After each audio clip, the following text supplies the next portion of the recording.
Dean Attorney Alexis F. Medina. Also in the gallery, we have Secretary Mark Leandro Dong L. Mendoza and Assistant Secretary Rose Virginie B. Inigo. That will be all, ma'am. Yes, thank you very much. And pursuant to Section 2 of the Rules of Procedure governing inquiries in aid of legislation, granting the Senate Committee the power to initiate inquiries if the matter is within its competence, the Committee on Foreign Relations hereby called this inquiry in aid of legislation to discuss the following. 1. The clarification of the involvement and the roles of the International Criminal Court, the International Criminal Police Organization, and the various government agencies in the arrest of former President Rodrigo Roa Duterte. Number 2, confirmation that measures were taken to ensure that the rights of former President Duterte under domestic laws and relevant treaties were properly protected throughout the process.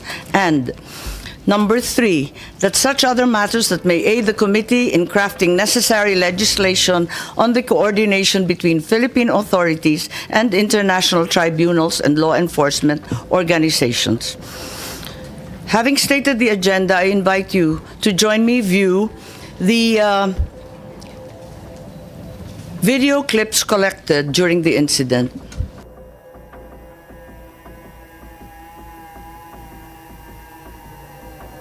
Good morning, Raul po. Ano pong, sir, give me yung plano. Ano sir, salubungin lang namin sir. Yung warrant sir, sir Hindi nyo. sir, may taga-PCTC, may taga-Interpol. Interpol. Yes sir. So kayo ang lead, sir? Yes sir, yes sir. Kumusta kasi sir? Hindi mo pwedeng... Sige sir.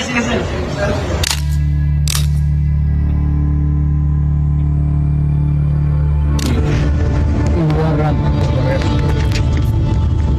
So, you will just have to pay. Kung hindi ako papayag, kung kakampi ka dyan sa mga puti, you better go back to them and have the legal...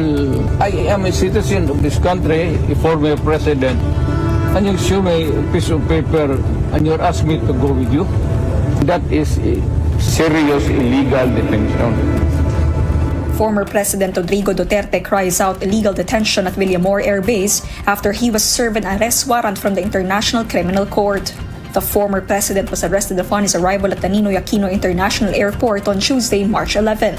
Duterte's arrest came amid a case before the International Criminal Court for alleged crimes against humanity during his administration's war on drugs. For and against you in the court of law.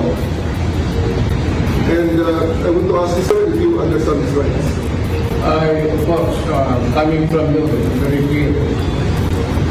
Now that you're asking, sir, for the basis of the warrant, the ICC had issued a warrant pursuant to Article 25(3)(a) of the statute for crimes against humanity and pursuant to Article 718 of the same statute for murder, sir. Buhay ko sir. Buhay ko sir. Pabili na lang namin ng mga gamot na kailangan. Sir, this is a police operation. Pwede ko naman sir, ulitin natin ito sir. Sandali mo na. Back to square one. Are you saying I place the former president under arrest? Basically sir, is for you to choose 3 people to accompany here. May bus dyan. And you will take it. Chartered flight. Chartered flight from... So we need to know bringing our president. Sir, we need to know this information where you are bringing. Wala sa pilgrim ko yung Sabihin nyo kung saan siya dalahin. Just invoke Article 59. Bakit hindi yan magawa-gawa? That's precisely the point that I'm saying. That's precisely the point. The right to counsel is something that has to be observed and respected.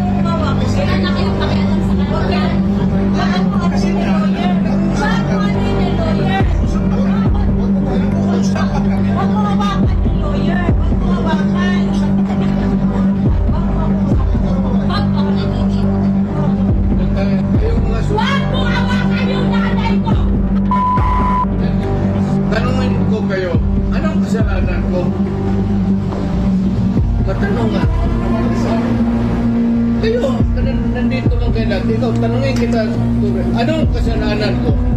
Hindi!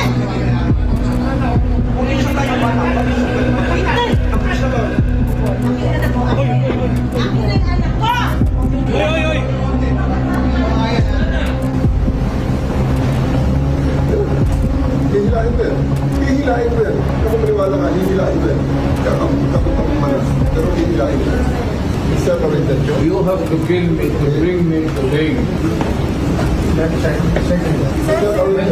Ang anak mo pupunta dito. Yes, sir. Hindi pa pasukin sir. Hindi ninyo, ikaw, Yes, sir. hindi mo Upon my order. hindi mo pinapasok. Yes, sir. Upon my order, sir. Ang sabi ko, ang abogado ko, ang anak ko na babae, They can visit you at your detention center. Hindi nila ako pinapapasok dito sa airbase.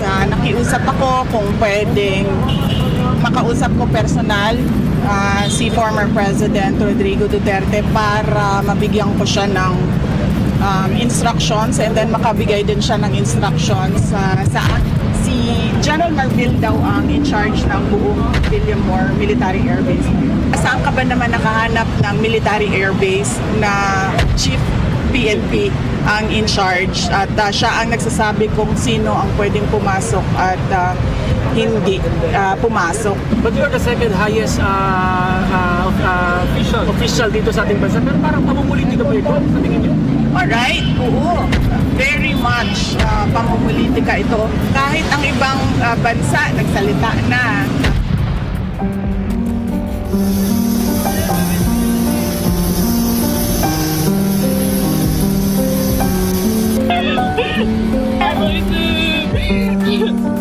Mabit ka namin.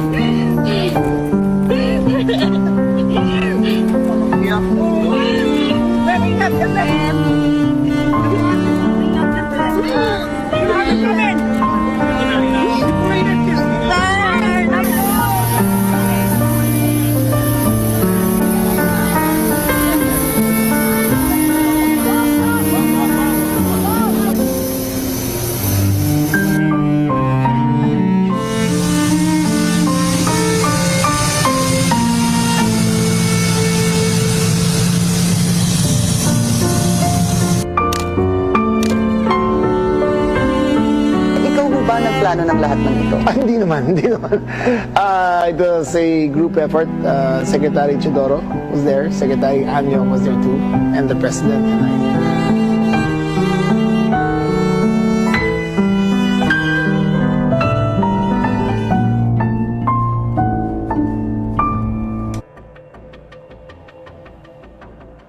Maraming salamat. Ito po ang napanood ng buong bansa at ang tanging tanong, bakit natin isinuko ang isang kapwang Pilipino? Kung ang iyong kapatid ay inuusig, ipapasa mo ba sa kamay ng iba? Kung ang iyong ama o di kaya ang iyong lolo pa, matanda na at may sakit, kinakaladkad palabas ng inyong tahanan, manunood ka ba na parang wala lang? Ganito ang nangyari ngayon. Isinuko natin si Rodrigo Roa Duterte sa dayuhan na para bang wala siyang sariling bayan, na para bang hindi na natin kayang humusga sa sarili nating tahanan.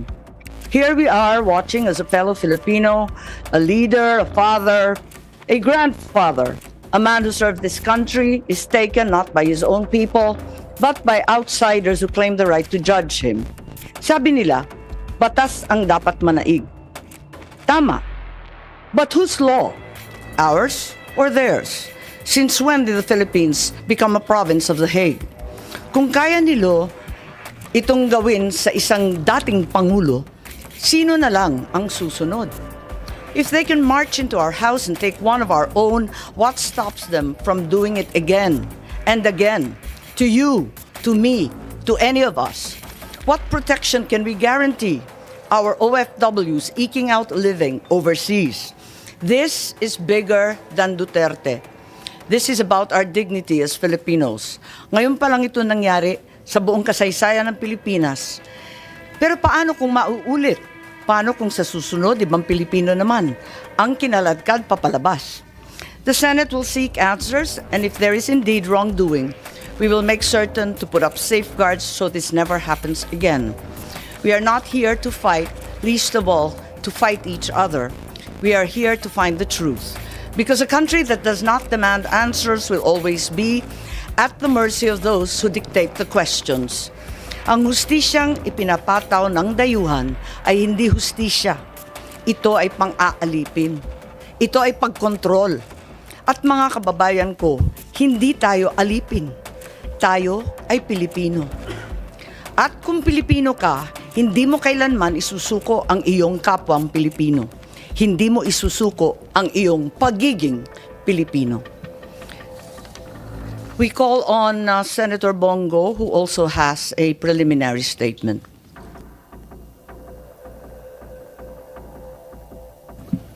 Senator Bong, I think you're on mute. There we go.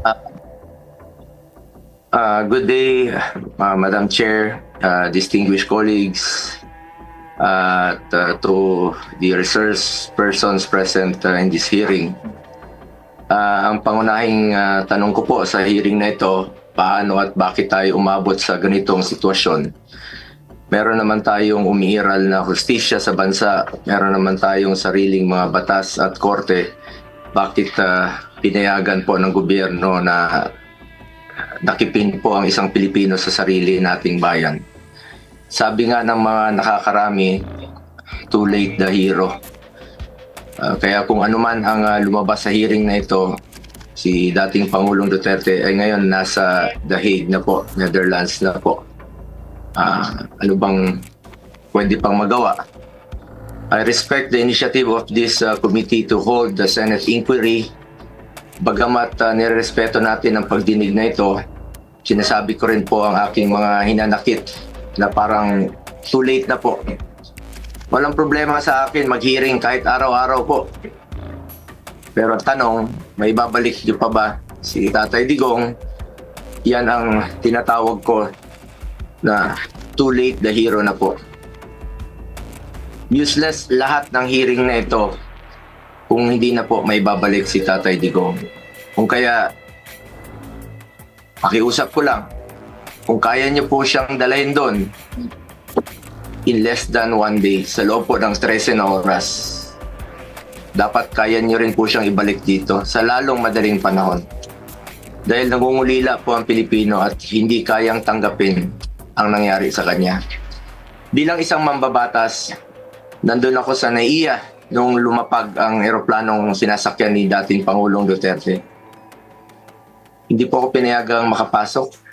Kasama ko po ang kanyang mga doktor dahil may scheduled medical check-up po siya sa March 12. You may check the records po. Importante masiguro ang kanyang kalusugan dahil 80 years old na po ang dating Pangulo. Pero mukhang hindi ito naisaalang-alang po ng otoridad dahil hindi siya pinayagan na mapunta sa ospital ni hindi nadala ang kanyang mga medisina. Alam niyo po, ako ang nagpapadala ng medisina niya sa bahay niya. Linggo-linggo po yan. Dahil yan po ang pinangako ko sa kanya noon. Bagamat hindi na po siya nakikialam sa akin sa politika. Pero sa kanyang medical, ay yan ang pinangako ko sa kanya na hindi ko siya pababayaan habang buhay. 27 po ang kanyang gamot. Sana po'y maibigay rin ang kinakailangang gamot at medical attention sa kanya habang nasa ibang bansa. Dahil karapatan naman po ito ng bawat tao. Constitutional right po natin yan. Sanay po siya na merong nurse, sanay po siya na may doktor na nag-aasikaso sa kanya. Naikwento nga sa akin ni Atty. Mejaldea na noong unang bumisita siya sa detention cell ay nakapaa siya dahil hindi po na naipasok ang kanyang mga gamit. Alam niyo, hirap na nga siya mag-medyas. Hindi na niya kayang mag-medyas mag-isa. At ngayon, it took Atty. Mejaldea several days bago maipasok yung mga kagamitan na kailangan ni Tatay Digong. Mahirap talaga ang kanyang sitwasyon ngayon na nakadetain. Sa unang pagharap ni dating Pangulong Duterte sa ICC, napansin natin iba po ang kanyang pananalita. Marahil ito ang estado ng kanyang kalusugan. Sa totoo lang po, several times na po naobserbahan ko yan noon. yung kanyang pananalita, ganun yan. Pag hindi po naibibigay sa kanya yung saktong medisina na dapat niyang inumin. Marami na pong karamdaman si Tatay Digong. Sino ba namang 80 years old na walang gamot na iniinom at walang karamdaman?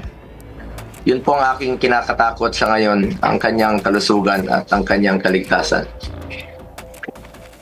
Kaya hindi ko po maintindihan bakit hindi pinayagan ng mga pulis ang doktor na makita siya. Okay na po ako, hindi niyo po ako pinapasok. Ilang beses po akong nakiusap. Pwede ba akong pumasok, sumunod? Pinababa nga ako sa sasakyan eh. Hindi po ako pinapasok doon sa Villamor Air Base.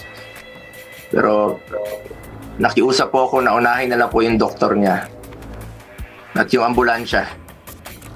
Lahat naman may constitutional right to seek medical attention when needed. Lahat ng Pilipino, dating presidente man o normal na mamamayan, lahat ay may karapatan na masiguro ang kalusugan at kaligtasan.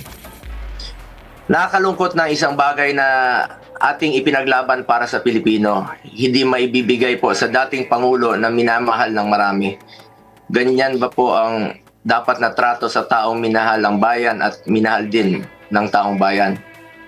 Madam Chair, mataas po ang aking respeto sa kapulisan. Lalo na po sa mga babae, mataas po ang aking respeto sa kanila. Noong nakaraang administrasyon, nanumbalik ang respeto ng ating mga kababayan sa kapulisan. Taas noo po ang ating kapulisan, ang ating mga sundalo. As its highest ang respeto sa PNP. Inuna namin ang pagtaas ng sahod ng uniform personnel dahil alam namin kung ano ang sakripisyo ninyo para sa bayan. Ako mismo bilang SAP noon, ako po nangulit noon na may sakatuparan po ito dahil minahal namin ang kapulisan. Ngunit nakakalungkot, Madam Chair, na nung nandun ako sa NAIA, nakikita niyo naman po sa video, nagtanong lang po ako sa PNP spokesperson kung saan kami dapat pumunta. Dahil sabi ni Chief PNP Marbil sa 250 po. Nilapitan ko po ang inyong spokesperson at hindi po ako sinagot, tinakbuhan po ako. Sana naman bilang spokesperson, konting sagot lamang po. Konting respeto, sumusunod naman po kami sa batas. Hindi naman siguro dapat ipagkait sa atin ang respeto at higit sa lahat ang katotohanan. Sa totoo lamang po, ilang beses na po nagsinungaling si now Brigadier General Jean Pardo. Sana po, ma'am, bilang spokesperson, totoo lang po ang sabihin mo, alang-alang sa bayan. Your duty is to be loyal to our flag and to our country. Minahal namin kayo ni dating Pangulong Duterte. Sana, konting respeto lamang po.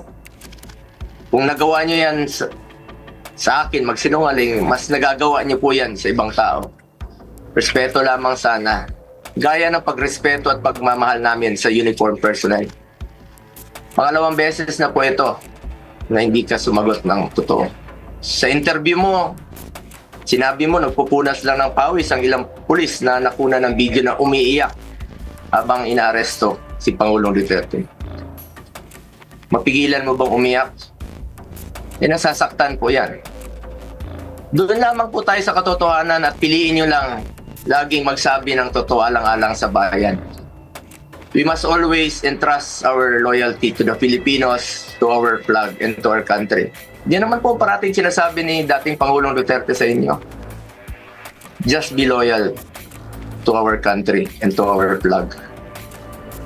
Last, gusto nating malaman kung may nalabag ba na proseso ang pamahalaan, nabigyan ba po ng due process ang Pangulo dahil kung seryoso tayo sa pagbibigay ng hustisya, unang konsiderasyon dapat ang karapatang pantao at ang pagsunod sa due process. Sa totoo lamang po, hindi na po tatakbo si Tatay Digong sa inyo. Di na niya kayang tumakas at alam niyo po yun. Di na niya kaya kayong takbuhan dahil hirap na nga siya maglakad, nagsusungkod na nga lang po siya. Imbis na umunlad, bigla tayong umurong. OFWs, pinapauwi natin. Noon, ginagawa natin ang paraan. In fact, Si dating Pangulong Duterte, sumusulat yan sa mga king o sa leader ng ibang bansa para makauwi. And even nagre-raise tayo ng blood money para makauwi lang yung mga kababayan natin. Pero bakit baliktad niya yan? Bakit isinuko po ang sarili nating lahi? Hindi ko lubusang matanggap na siya ay nililiti sa ibang bansa gayong siya ay isang Pilipino. Samantalang mayroon naman tayong maayos na judicial system sa ating bansa na nirerespeto. Kasarinlan yan bilang isang bansa. May sarili tayong batas, may sarili tayong proseso, may sarili tayong korte at may kakayahan tayong panagutin ang sinumang nagkakasala sa ating bayan. Madam Chair, this is now a matter of principle, justice, and humanity. Hindi ba't may sarili tayong sistema ng hustisya? Kapag may Pilipinong nagkasala, dapat tayo po ang husga. We must protect our citizens and we must stand as one. Dagdag pa dito, Madam Chair, mula noon hanggang ngayon, naninindigan naman po si Solicitor General Minardo Guevara na walang jurisdiction ng ICC sa ating bansa. Kung consistent po ang gobyerno sa posisyon na ito na hindi kilalanin ang jurisdiction ng International Criminal Court, bakit hinayaan po nitong ma-implement ng warrant of arrest ang Interpol mula sa isang korte na hindi naman natin kinikilala? Kung wala naman talagang jurisdiction at may warrant of arrest ang Interpol o ICC, sana binigyan muna ng pagkakataon ng gobyerno through the proper authority like judicial court na i-verify o suriin ang validity ng arrest sa warrant. Ang issue na ito ay hindi lamang para kay Pangulong Duterte. Ito ay mahalagang usapin sa soberanya ng Pilipinas ang nakataya dito. Alang-alang sa ating mga bayaning nagbuwis ng buhay upang makamit lang ang ating kalayaan. Alang-alang sa ating ngayon na patuloy na inaalagaan ang ating soberanya upang ang ating mga anak at ang ating mga anak ay mamumuhay ng isang bansa na malaya at nirespeto ng ibang bansa. Ang bawat Pilipino, mataas o mababa man ang katayuan sa buhay, dapat may gobyernong masasandalan na hindi siya pababayaan. Former president man o hindi, karapatan yan, lalo na po pagdating sa kanyang kalusugan, kaligtasan at buhay. Sa huli, bagamat andon si Tatay Digong na buong tapang na hinaharap ang kasong isinampa sa kanya, tulad ng kanyang paulit-ulit na ipinangako, napakasakit po sa dibdib na pagkatapos niya isakripisyo ang kanyang sarili para sa kinabukasan ng ating mga anak at ng bawat Pilipino, ni isang Pilipino ay hindi huhusga sa kanya. Imbis na ibigay sa Pilipino ang paghusga sa mga ginawa ni dating Pangulong Duterte na paglaban sa droga at kriminalidad, sadly, hindi po ganun ang nangyari. Sabi ko nga, para sa akin, Pilipino po ang dapat humusga sa totoong sitwasyon sa bansa. Kung mas nakakalakad na po ba ang ating mga anak noong panahon niya, hindi po nasasaktan, hindi nababastos. Kayo po ang humusga. Pilipino po ang dapat humusga. Minahal tayo ni Tatay Digong. Ginawa niya po ang lahat para sa bayan. Tanda na po siya. Ayaw na nga niyang tumakbong presidente. Pero ginawa niya po ito dahil yan po ang kanyang sinumpaang tungkulin para sa mga kababayan natin Pilipino. Pero ngayon, hindi lang si Tatay Digong ang inialay at ipinamigay ng ating sariling kababayan. Mistur lang inialay at ipinamigay din ito ang karapatan ng Pilipino na husgahan ang ating sariling kababayan at magdesisyon kung ano ang mas makakabuti sa ating bayan. As I said, March 11 was indeed the saddest day in our history. Sana po, hindi na po ito maulit. Marami pong nasaktan na Pilipino. Salamat po. Maraming salamat sa aking kasama, Senator Bongo. We assure you that this is no time for heroics. We are determined to get the truth. We now call on Senator Jinggoy Estrada, who has manifested his desire to make a preliminary statement. Madam Chair, I wish to waive my opening statement in order to expedite the hearing. Thank but if you will allow me to fire the first salvo, it will be very much appreciated, Madam Chair. Kung maaari, siguro umpisahan na lang natin kasi medyo komplikado yung ating proseso. Umpisahan muna natin yung order, ano? Tapos kung pwede, sumabat na lang kayo, kikilalanin kita kaagad-agad. Yes, Madam Chair. Maraming salamat. Okay, at this juncture, I call on the committee secretary to administer the oath to our resource persons. Kindly stand and raise your right hand and repeat after me.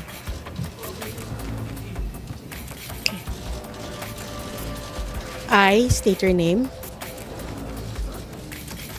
Do solemnly swear to tell the truth, the whole truth, and nothing but the truth in this proceeding. Thank you. You may now sit. Yes, marami pong salamat. Napakaraming cabinet member po rito, mga secretary, mga napakatataas na mga opisyal ng ating pamahalaan. Can we say that as secretaries and high government officials, you are the alter egos of the President, particularly those in the cabinet? Tama po ba yun? That is correct. Thank you. And as you are all in the executive branch, can we say you are bound by the words and statements of the President? Yes, Madam President, as we are bound to by executive privilege for the President. Thank you. May I recall a clip derived from 18 February 2023. President Ferdinand R. Marcos Jr. said the following, and the clip is here.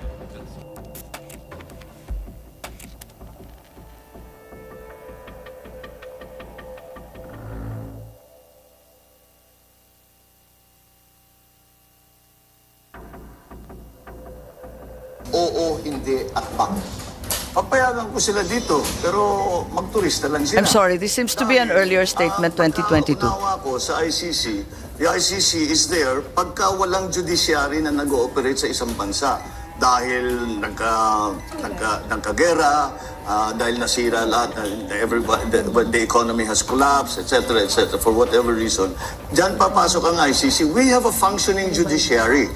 And that's why I do not see the need for a foreigner to come and do the job for us, to do the job for our judicial system.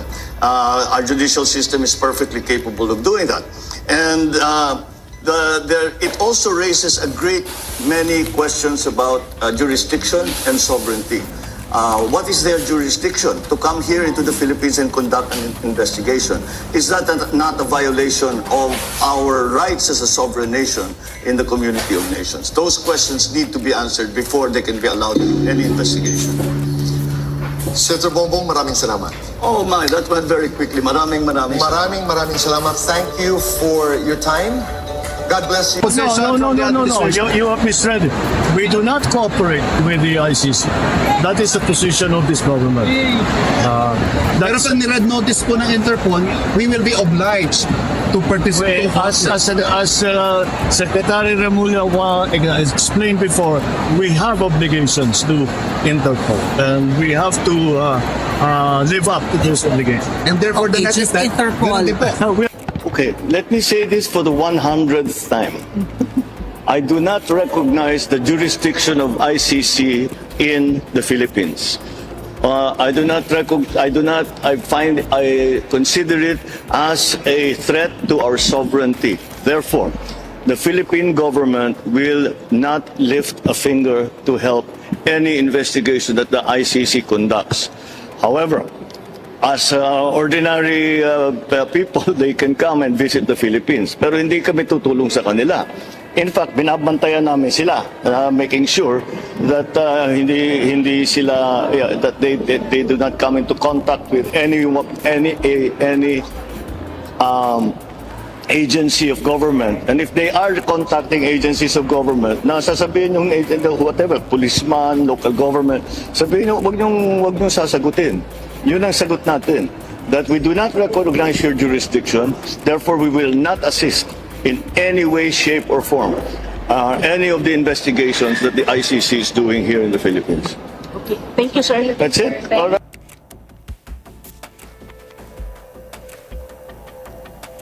Okay. On the 18th of February, the President said, my position has not changed. I have stated it often, even before I took office as President, that there are many questions about ICC's jurisdiction and that we here in the Philippines regard as an intrusion into our internal matters and a threat to our sovereignty. Does the DFA agree with this statement? And do we abide by this position until today? Anyone from the DFA, please?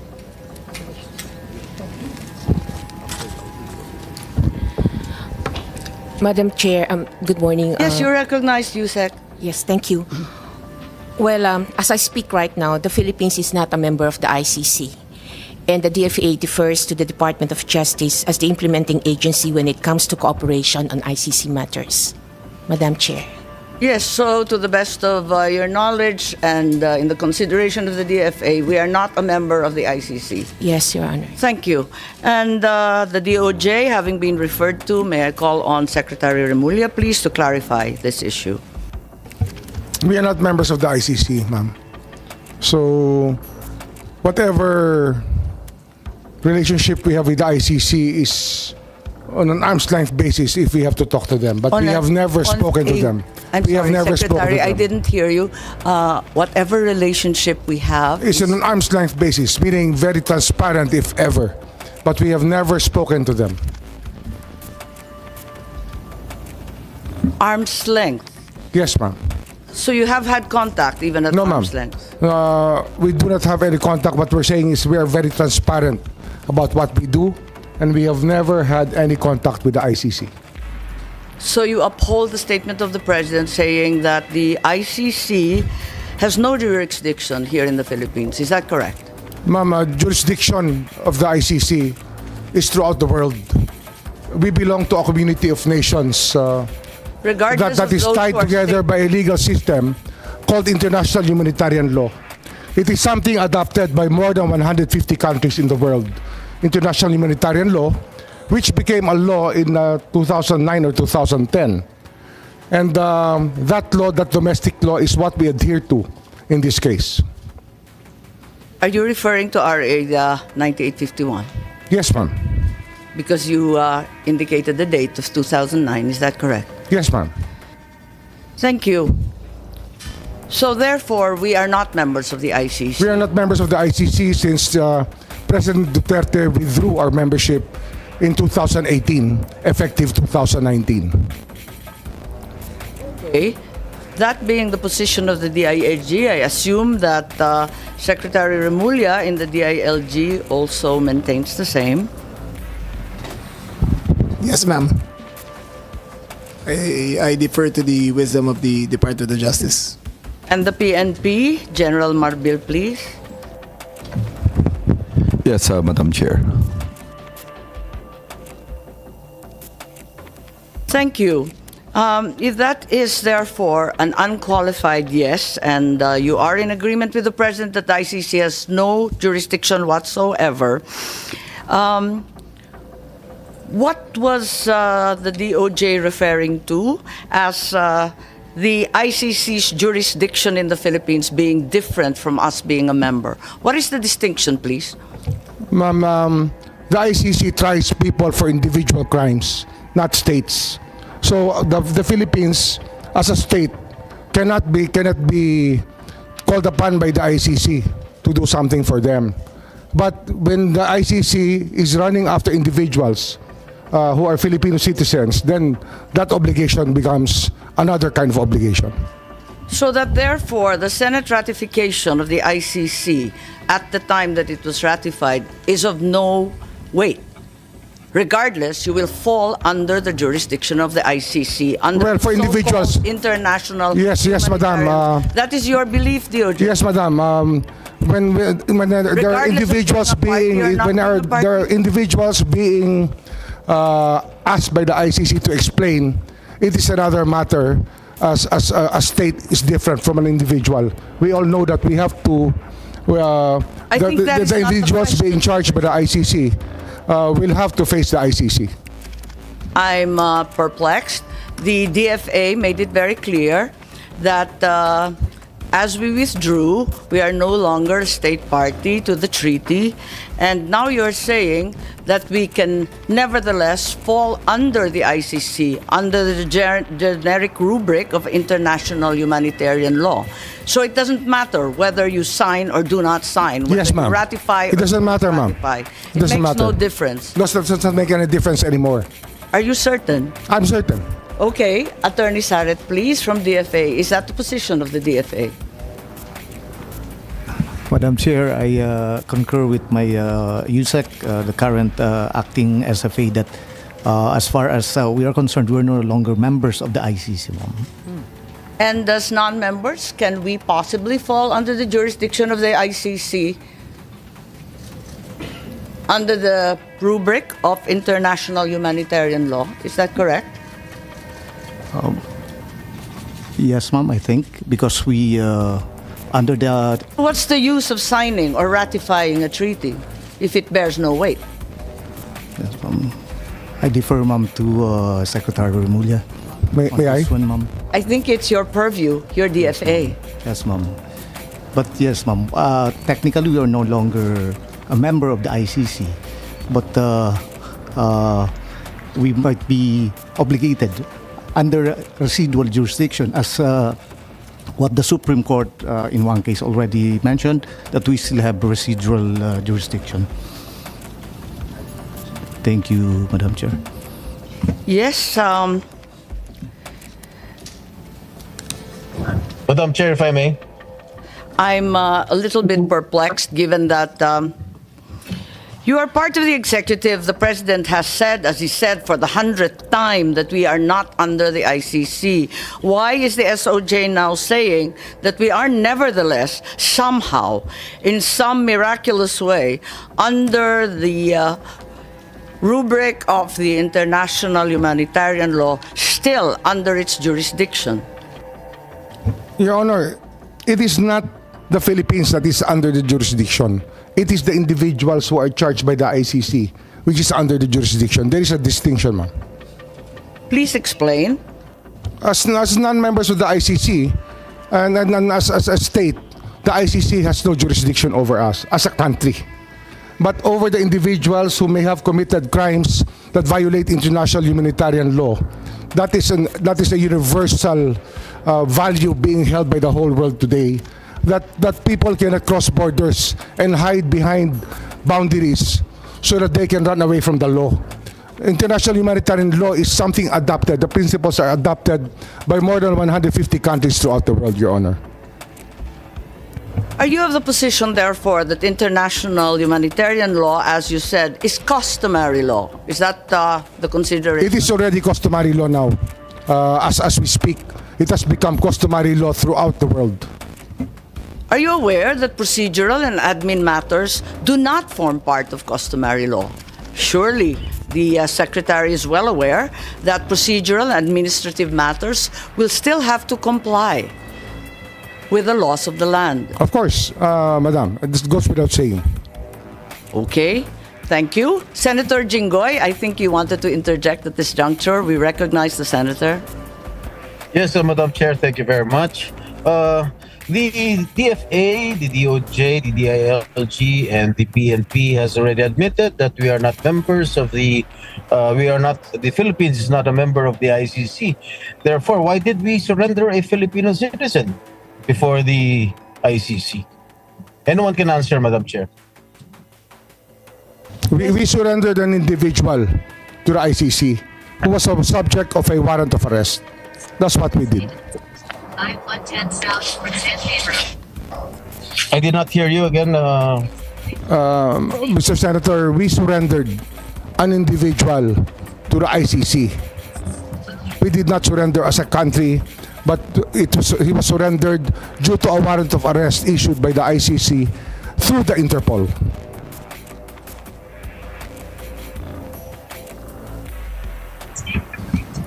Senator Jinggoy? Any follow-up questions, please? Thank you. If that's the case, while we've attempted to retrieve Senator Jinggoy, let me just pursue the question of the international humanitarian law being customary law. Since procedural and administrative matters do not fall under customary law, ICC processes, therefore, are not part and parcel. Madam Chair, the distinction of the ICC process of issuing a warrant of arrest is something accepted through a treaty, the International Police Organization. You have just contradicted yourself, sir. You said it was customary, and now you're saying it's by treaty. We can be very technical about it, ma'am. Sorry. But we can be very technical about it if you wish to be. But the fact is, it is our accession to the Interpol which made all of this possible. We will go to the Interpol later. Let us discuss the ICC at this juncture. So, while I will go with you for the sake of argument that the IHL, or International Humanitarian Law, has now become accepted as part of international customary law, I am unable to accept that ICC processes and administrative procedures as well are now part of customary law. I don't think so. The processes are not part of customary law. We have our own administrative processes. If you ask me about this, Madam, we can say that the IHL is the domestic law that we followed in recognizing the warrant of arrest issued against Rodrigo Roa Duterte. Which domestic law and process did Republic Act 9851, Your Honor. As mentioned previously? Yes, as mentioned previously, and within the provisions allows us two options, either extradition or surrender. We chose the executive mode, which is surrender. We will go to that later.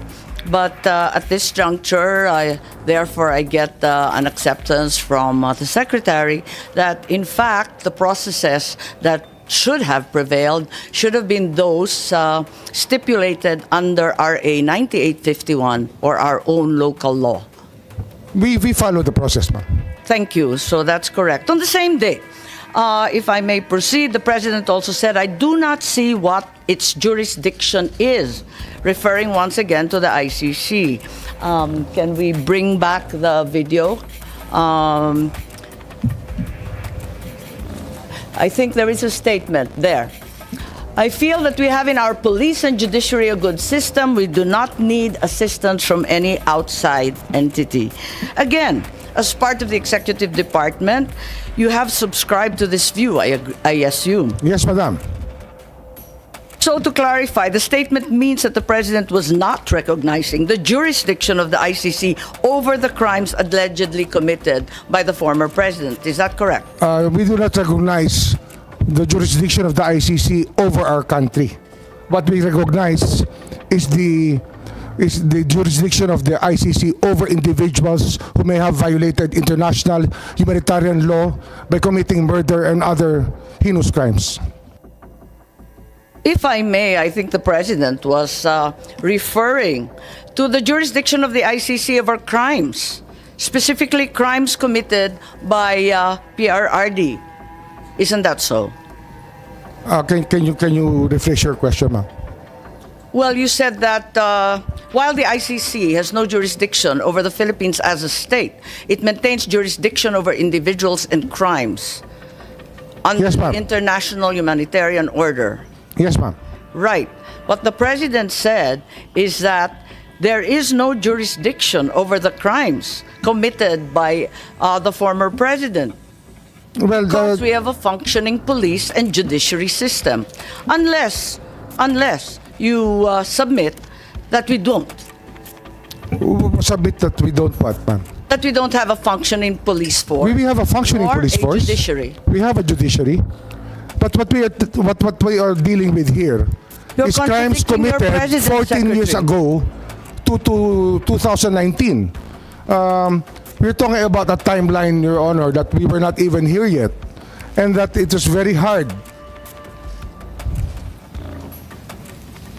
Ma'am, may I continue? Yes, carry on. Well, it is very difficult for us.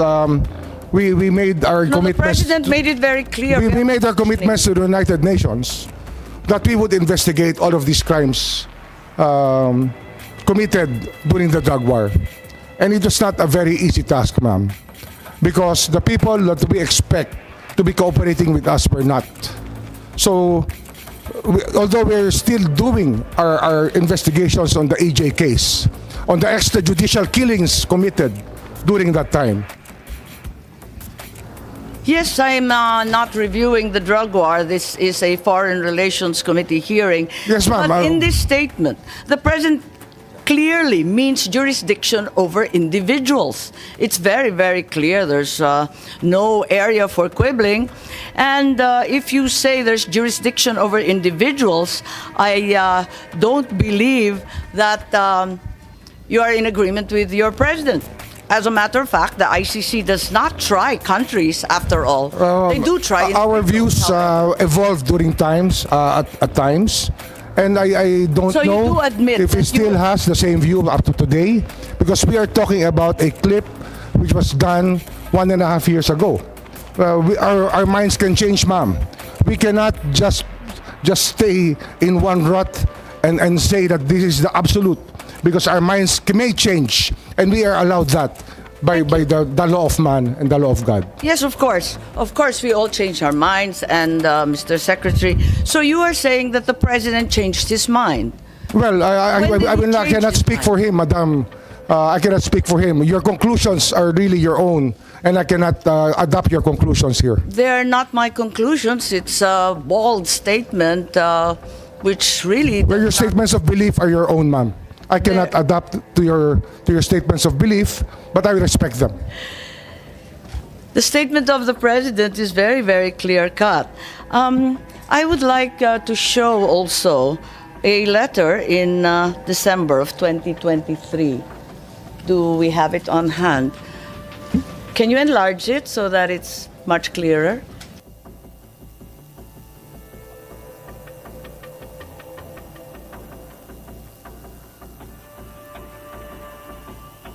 Okay, on screen is a letter dated 15 December 2023 addressed to Vice President Sara Duterte, where the President says that the jurisdiction of the ICC over the Republic after the effectivity of its withdrawal is very much in question, and I'm certain that all the members will echo my views on the matter.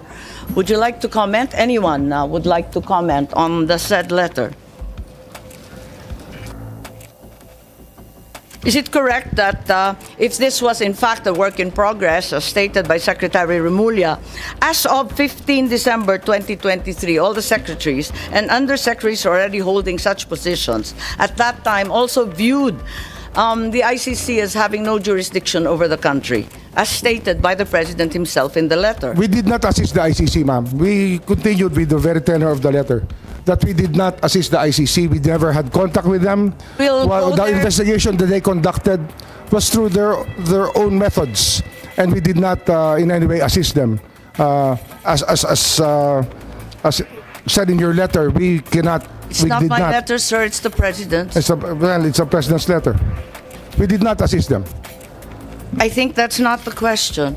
My question is simply to say that as of that date, all those in the cabinet were in agreement with the President's statement. Is that correct, Secretary Teodoro?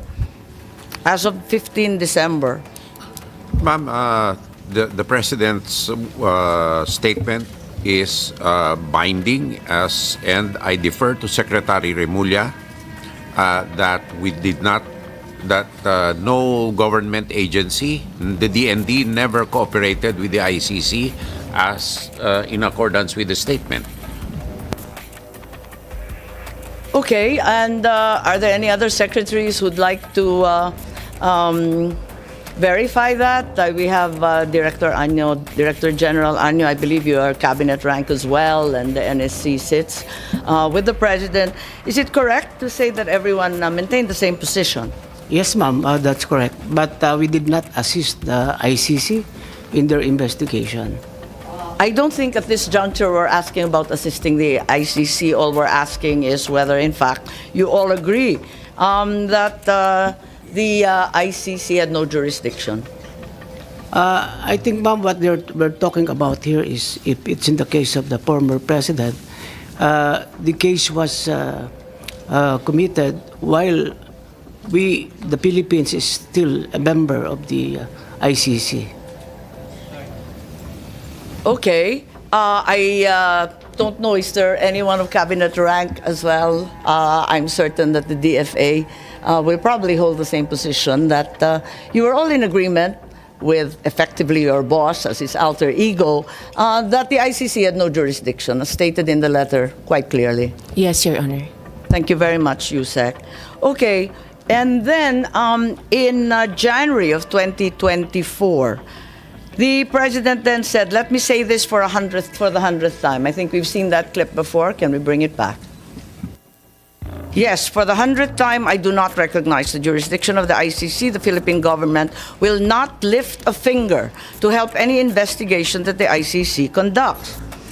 So, at the risk of really belaboring the point, may I confirm is the DOJ, at least as of early last year, was of the stance that ICC had no jurisdiction and the Philippines would not lift a finger, in the words of the president. The ICC never had does not have jurisdiction over the Philippines, Your Honor. And we did not lift a finger to help them at all. So we affirm that we never at any juncture lifted a finger? Yes, Your Honor. Also, I think the Secretary of Justice vehemently asserted the same during that time. May we have the PowerPoint, please?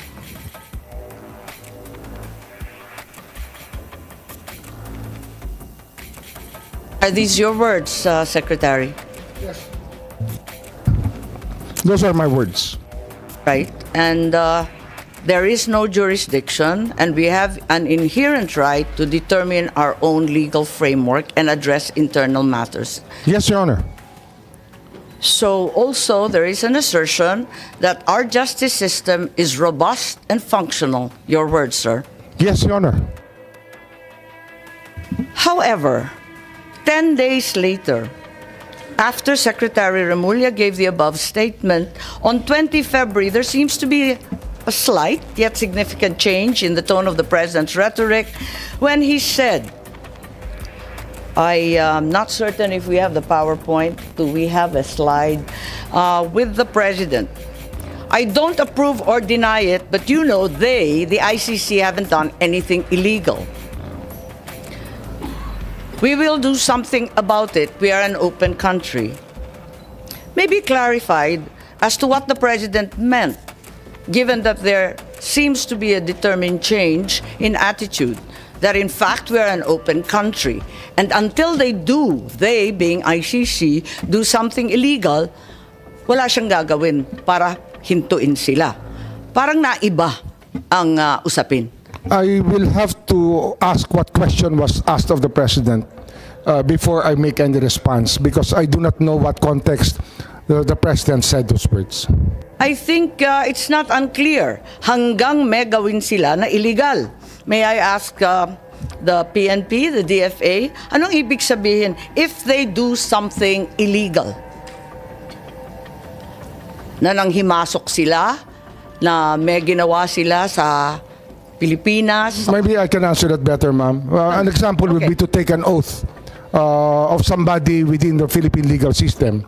They are not allowed to do that. Okay, so until such time as they do something illegal, like requiring an oath of someone being entirely unauthorized as foreigners, is that your meaning? Yes, ma'am. Okay. Does this mean that the Philippine government was allowing the ICC to enter and investigate, provided they did not amount to any illegal action? Nobody ever identified themselves as the ICC when they entered our country, if ever they entered our country. So we did not allow them, if that is the only meaning of your question, we did not allow them, as we did not know any entry of any ICC person in the country. The president's statement seems to suggest otherwise. We are an open country.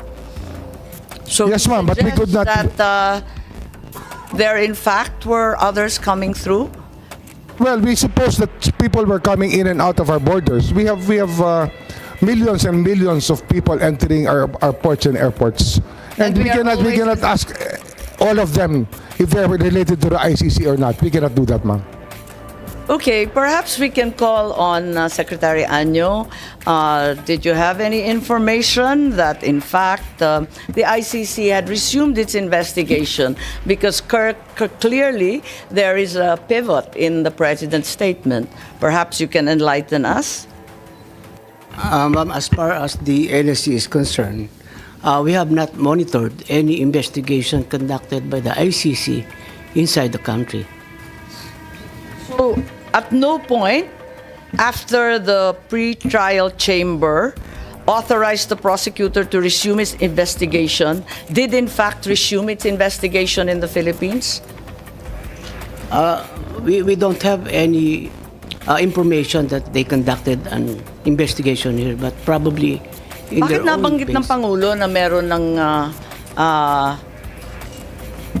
possibly illegal entry and that in fact they were welcome since we were an open country? Ano kaya ibig sabihin nun? Ma'am, may I? Yeah, may I refer to the DOJ, ma'am? Yes, please. Yes, ma'am. It's really important that we know the context by which the President gave the statement. If we do not know the question, we cannot understand the answer. I think that it's very basic, ma'am.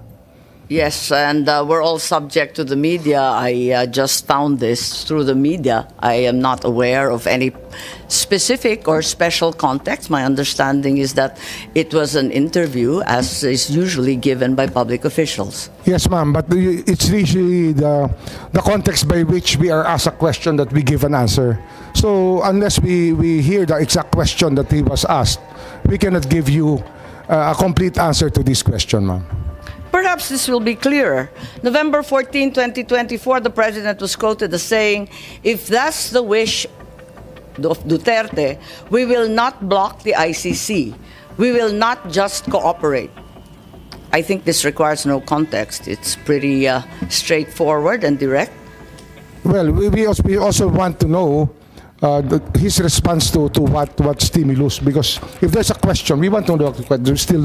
We still want to know the question. Simply, he was asked if he approved of the presence of the ICC in the Philippines. There seemed to be some awareness in the public and in the media that the ICC was already here. So they asked the President, "What do you think?" And he said, "We will not block them. We will not just cooperate." There's clearly a change in tone and in order. Well, if they have not violated any law, I don't think that we should be alarmed at anything that they're doing here, as long as they are not violating our laws. What does not blocking the ICC mean? Non-cooperation, I think we mentioned that. Well, still non-cooperation, because we never, up to now, had any communication with the ICC, officially or unofficially.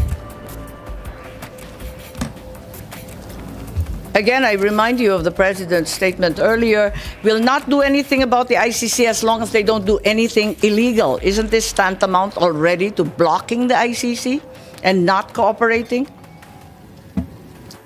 Can you put the question into context, ma'am, please? There is no context. It's simply that previously the President said that the government will not do anything about the ICC, like you commented on, unless they do something illegal in the Philippines. Is this not tantamount to blocking the ICC? Well, blocking the ICC, we never knew that they were here. We cannot do something that we do not even know or identify the people who are supposed to be blocked. So I don't see the logic, ma'am. No, it's a simple question, straightforward. As of November 14 last year, ang sinabi ng Pangulo, no blocking, pero no cooperation din. Tama? Marahil, yun siguro ho, mas maganda hong Tagalogin natin, hindi tayo tutulong sa kanila. Hindi tayo tutulong. Hindi tayo hahadang ngunit hindi tayo tutulong. Yung Hindi tayo paghadlang kasi, haharang ng anuman investigasyon, pwera lang kapag illegal na ang ginagawa. Pero ganun nga ho yun. hindi rin tayo tutulong. Ganun ho ang batas natin eh. Nanguhuli lang po tayo pag may ginawa ho mali. May ginawa ho paglabag sa batas. Ang maliwanag dito, nag-umpisa na ang investigasyon. As of November nung nakaraan. Hindi ko po masasabi yun. Kasi wala po akong contact, wala po akong alam na ganung hong usapin nung panahon na yun.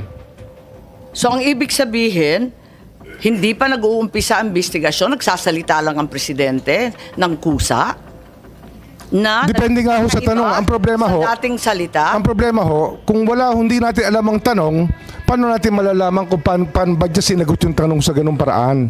Kaya kung pwede ho, ilagay nyo natin sabi ko lang ng ilagay po natin sa talata yung tanong na tinanong kay Pangulo para malaman natin kung ano ang kanyang sinasabi.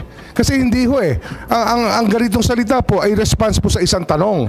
Kaya dapat yung tanong po sana iharap nyo po sa atin para buo ang pag-uusap. Tsaka sino po ang nagtanong? Anong pagkakataon yun tinanong? Ang media ang nagtanong at ang simpleng tanong, aprobado mo ba ang presensya ng ICC in the Philippines? I think the identity of the media is irrelevant. The question is, does he approve of the ICC in the Philippines? Ang sabi niya, simple lang naman, ay kapag walang illegal, talaga naman sasalubungin natin sa ating bansa pagkat tayo ay bukas at malaya. Yun nga ho, tama ho yun. Yun ang sinabi niya. Talaga hong hanggang wala hong ginagawang illegal ang tao, ay pababayaan natin silang manatili sa tahimik. Tama. Ngayon, ang ibig sabihin nito, nag-umpisa na ang ICC investigation. Maybe we ask Secretary Anyo, please. Bilang NSC, baka mas alam ninyo kung kailan nag-umpisa yung parating nila, yung pabalik-balik po nila. Madam Chair, wala po kaming impormasyon. Hindi po kami aware na nagkaroon ng investigation dito ang ICC ng mga panahon na yun. As of November noong nakaraang taon, wala pang ICC investigation anuman na nalalaman po ninyo? Wala po kaming nalalamang investigation. At wala po kaming namomonitor na pumuntang ICC investigators. So, ganun din ang ating Deputy DG Erico, si DG Guloy. Baka may maidagdag kayo. Dahil ang pagkaintindi namin, pag narinig mo, nabasa mo, simpleng pagkaintindi, sinabi na ni Presidente, hindi namin pagbabawalan. Ano kaya yun na pagbabawalan? Kung hindi pa nag-umpisa, bakit sinasabi niya, hindi ko pagbabawalan hanggang hindi illegal? Nakakapagtaka. Ganon din po, Madam Chair. Wala rin po kaming informasyon at saka na-monitor na meron po ICC during that period, Madam Chair. So ang Pangulong mag-isa ang nagsabi na hahayaan niya, pwera lang kapag illegal na ang gawain. Siya lang mag-isa ang nagsabi nun, ngunit kayo, wala naman kayong impormasyon na naibigay sa kanya tungkol doon.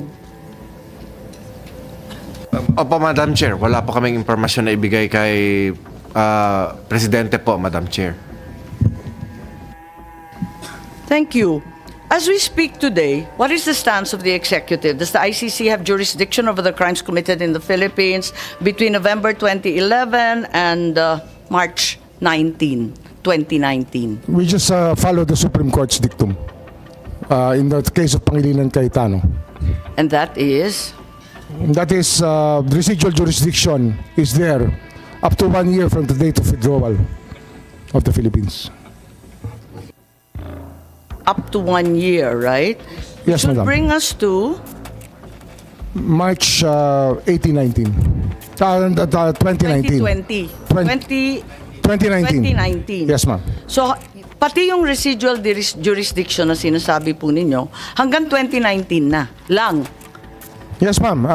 So, yun po sabi ng Korte Suprema. Tama. So, ngayon wala na. Maski residual jurisdiction, wala na rin. Wala na po, wala na po. Kasi 1 year lang eh. Pero tandaan po natin, ma'am, na ang ICC sa buong mundo ay tinitingnan ang ginagawa ng mga individual na marahil ay nakakapanakit sa kapwa nila at gumagawa po ng pag-violate ng mga karapatan ng mga tao. Yun po yung tinitingnan po na ICC rito eh. Kaya ho, hindi po yan ang ating tinitingnan eh. Ang tinitingnan po natin talaga, ano ba talaga ang ICC? Ang ICC ay tinatag upang habulin yung mga individual na lumabag sa batas ng tao at sa batas ng Diyos. Yun ang pagkakaunawa ko.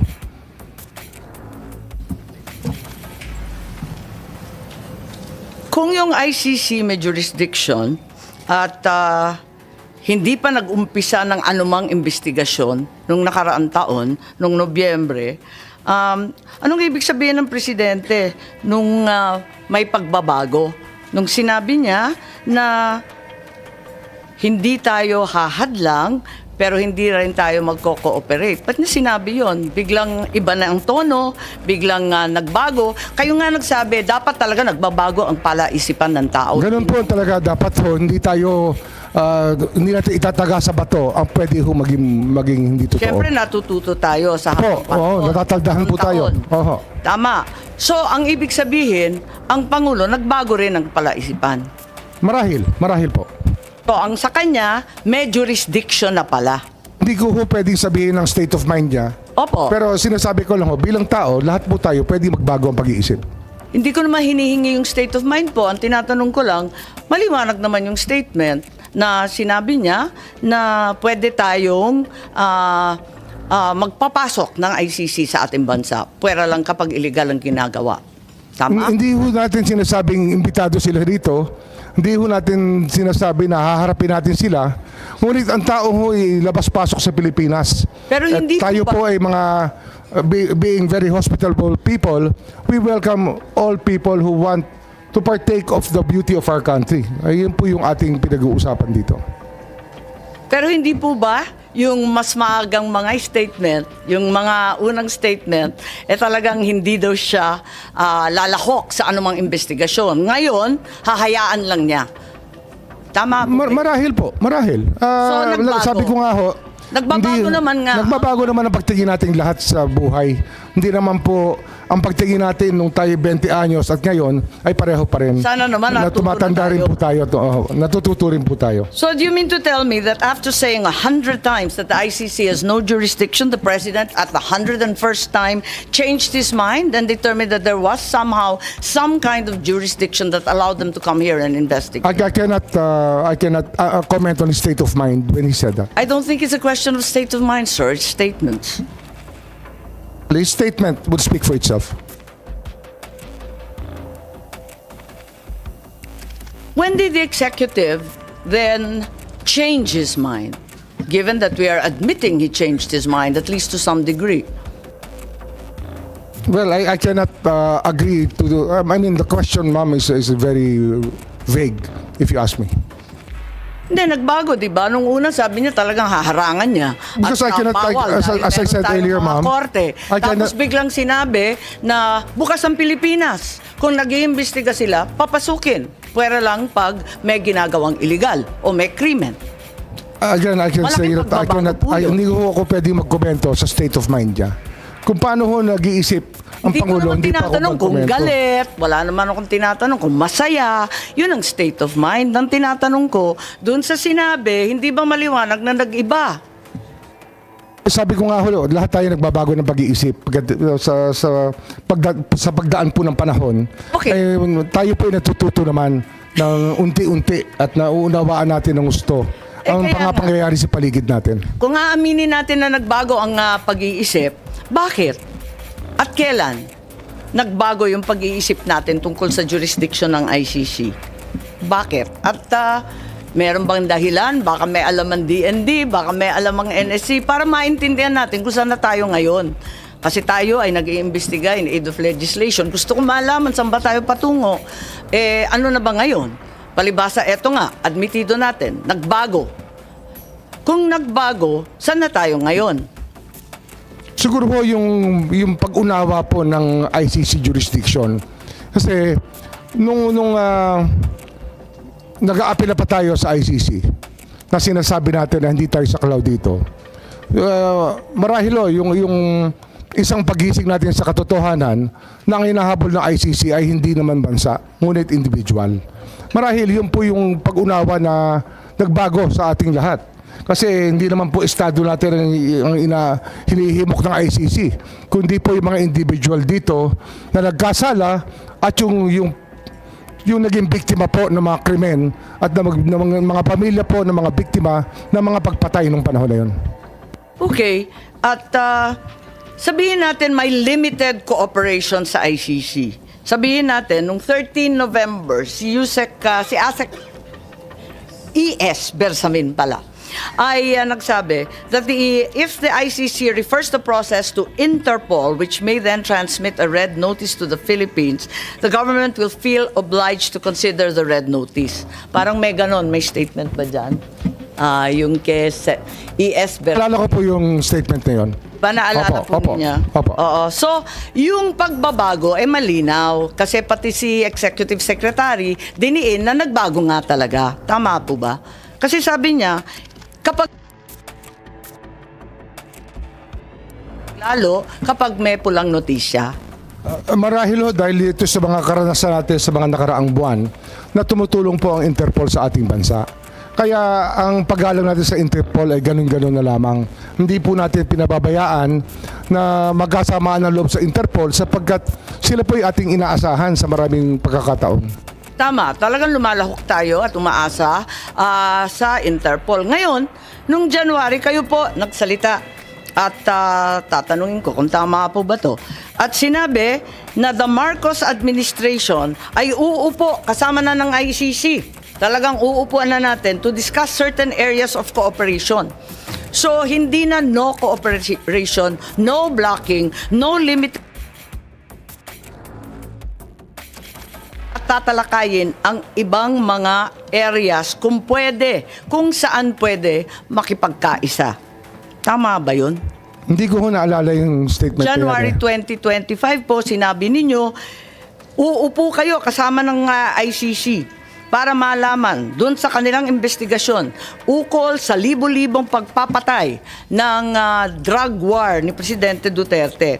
Sabi mo, ayon sa report, na yung cooperation with an international tribunal ay pinapayagan sa ating batas. At yung ICC representatives have been going in and out of the country without any of us raising anything. January 2025 po. So ano ho yung tanong? Ang sinasabi ko, what happened to the President's statement that the government will not lift a finger? And what happens to your own assertion that there will be no blocking but no cooperation? Ngayon, nakikipagtungo na tayo sa ICC. Hindi, yun po yung sinasabi natin, nagiging bukas ang ating isipan, ngunit hindi po natin ginawa. Hindi po tayo nakiupo, hindi tayo nakipag-usap. Yun po yung malinaw sa lahat. Pero handa kayo nun, ngunit hindi natuloy. Ganun po ba? Marahil ho, kung meron hong tutulay, pero wala naman hong tumuloy eh. Kaya wala hong nangyari. Pero meron rin kayong sinabi that the ICC representatives as of January 2025 have been going in and out. Labas-pasok sila sa ating bansa. Hinahayaan lang natin. Hindi ko po hindi ko po alam yung pagpasok at paglabas nila. Meron po wala akong kaalaman sa pagpasok at paglabas. Marahil sa kanila pag-iimbestiga, labas-pasok sila rito. Ngunit wala akong nagsasabi sa akin na ICC po yung labas-pasok dito. Wala pong report sa immigration, wala po akong report sa ating Kayo po nagsabi, kaya ako naalaman na may ICC representatives na labas-pasok dito sa ating bansa na hindi tayo umaalma, hindi tayo nagre-reklamo. Yun na ang pagkasabi po ninyo. Sabi nga namin dati pa, kung wala ho silang nilalabag na batas, ay malaya po silang maglabas-pasok sa ating bansa. Katulad po ng kahit sino pang turista o sino pong nais bumisita sa ating bansa. Iba po yung pakay ng turista, iba naman yata ang pakay ng kinatawan ng ICC. So, nag-iba na talaga. Sa bandang January ng 2025, hinayaan na natin sila na lumabas-pasok dito sa ating bansa. Ganun po ba? Hindi po wala tayong hinahayaan, hindi lang ho tayo nagtatanong kung hindi natin tinatanong ang lahat ng labas-pasok dito kung sila po ay ICC. Pero kasi nga sa dami po ng labas-pasok sa atin, hindi po natin tinatanong. So hanggang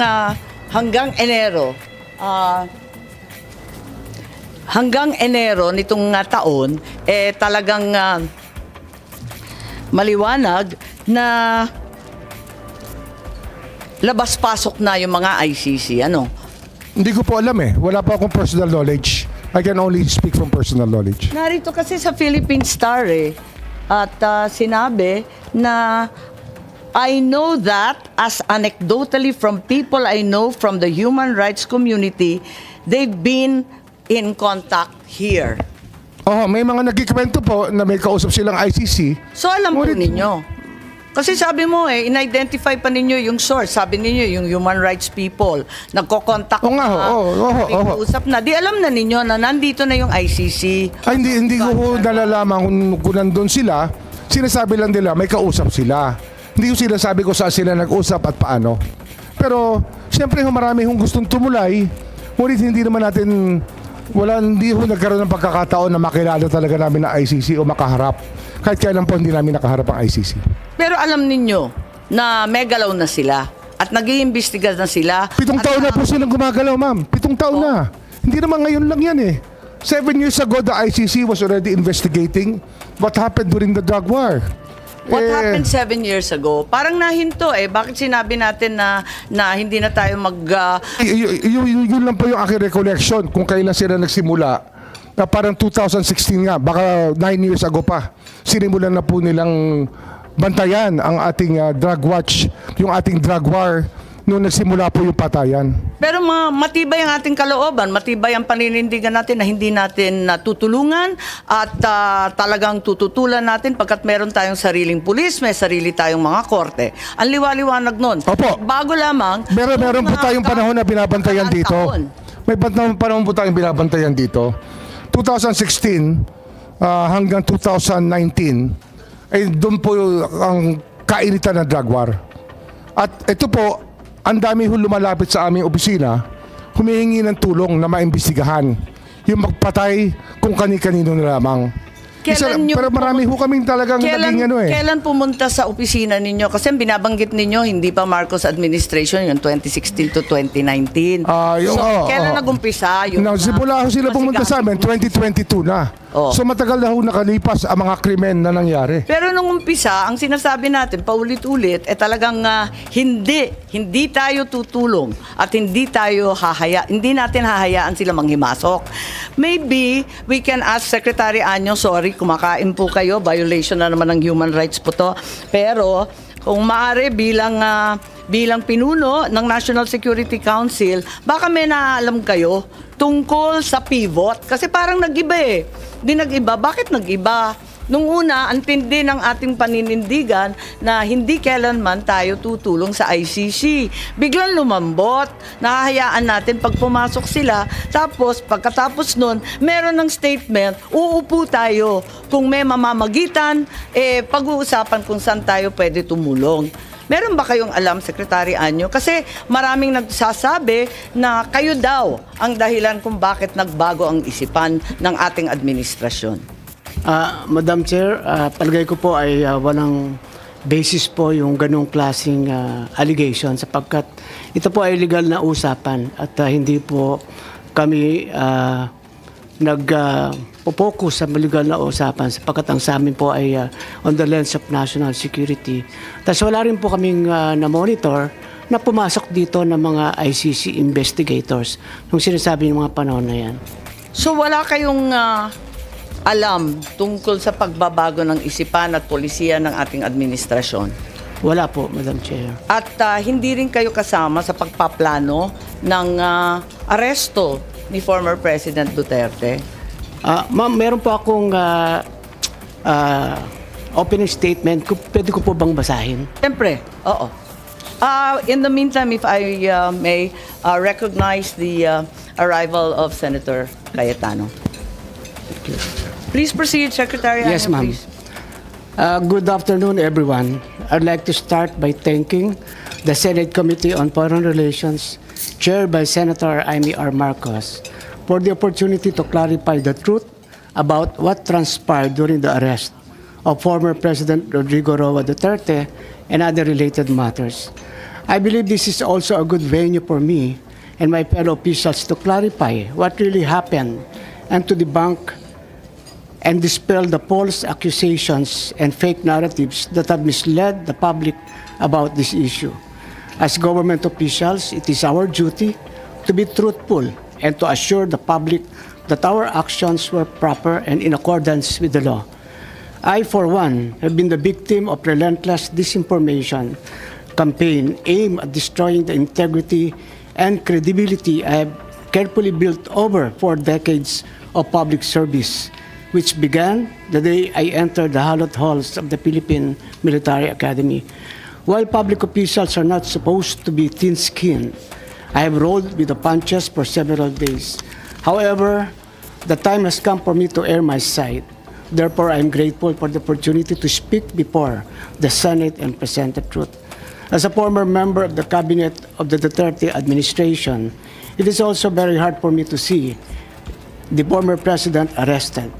I worked closely with former President Duterte for so many years through the most serious crisis the country faced, and we have developed and nurtured a personal friendship. He trusted and respected me in the same way I trusted and respected him, even after our terms ended in 2022. I retired from public service when former President Duterte ended his term.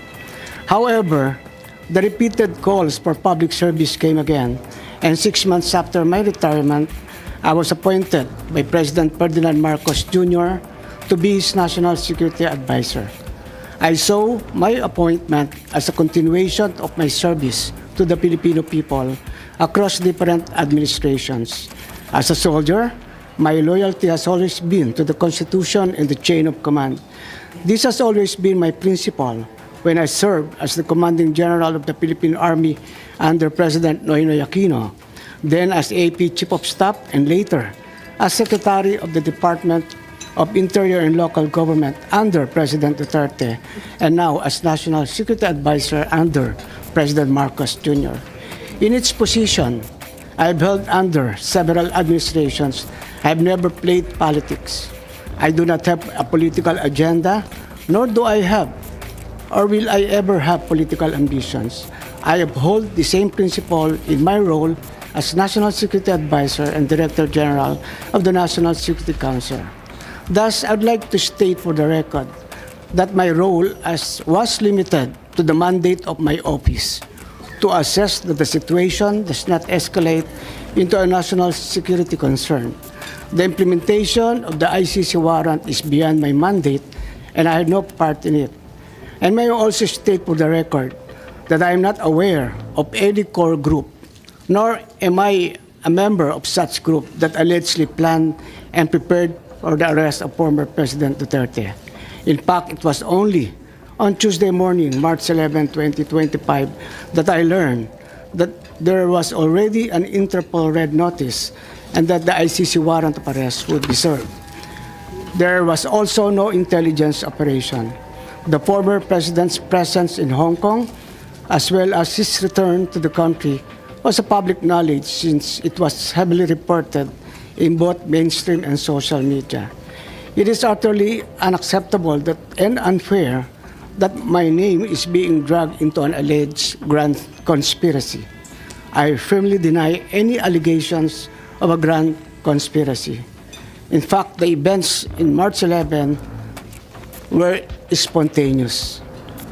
As National Security Advisor, I was merely doing my job. However, I face all these accusations against my honor and integrity with firm resolve, knowing that I am on the side of the truth, and I was simply doing what I had to do. And in doing so, I upheld the truth, justice, and the rule of the law. Again, my loyalty is always to the country, to the Constitution, and not to any person. Thank you, Madam Chair. Salamat, Secretary Ed. Subalit sa kabila nito, nagsalita po ang ating mahal na Secretary John Vic na ang nagplano po rito, o yung pagkaintindi namin, ang nagplano ay kayo. I would like Secretary Anyo, Secretary Gibo Chodoro, at ang pinangalan, ang Chief PNP, General Marbil. Parang apat yung pinangalanan sa isang interview ng ating Secretary ng DILG. Can I answer that, ma'am? Yes, please. You're recognized. The question was, who planned this? I did not state in any way who planned it. the meeting was of executive privilege. It is a conversation between the president and the ones I mentioned. There were. So what exactly did you say? Ano sinabi po ninyo? They asked me- Pagkaintindi namin, itong apat na pinangalanan ang siyang nagplano. Ma'am, we're already invoking executive privilege in this matter. Yes. We're invoking executive privilege in this Yes, matter. that's fine, but it's in the interview and it's Yes, ma'am. public. It goes as far as the interview, ma'am. Yes, ma'am. That's Yes, it. I'd like to understand. I think your brother was trying I to did not explain state in any what he way. said in the interview, and I'm happy They to asked hear me it. if I planned it. I said it was not me. There were other people in the room, but we did not discuss any plans of any arrest. Saan nanggaling yung mga pangalan na ito? Ma'am, that again is executive privilege. Ma'am, let Pero me explain, ma'am. Let me nandun explain sa first, ma'am. interview po eh. Yes, Ang ma'am. liwanag Let me explain first, ma'am. We were discussing rumors of an impending arrival Parang based on. hindi yung ganun ang dating sa amin eh. Ang pagkaintindi that is namin, the whole apat truth, na plano. ma'am. That is we were discussing rumors. Go ahead, ma'am. Patugtog na lang natin para maintindihan ha. What was and who was really on top of this? Kayo ho ba? Because during the press conference of the president, it was you and the president. Yes. So ikaw ho ba nagplano ng lahat ng ito? Hindi naman. It was a group effort. Secretary Chidoro was there. Secretary Anyong was there too. And the president and I.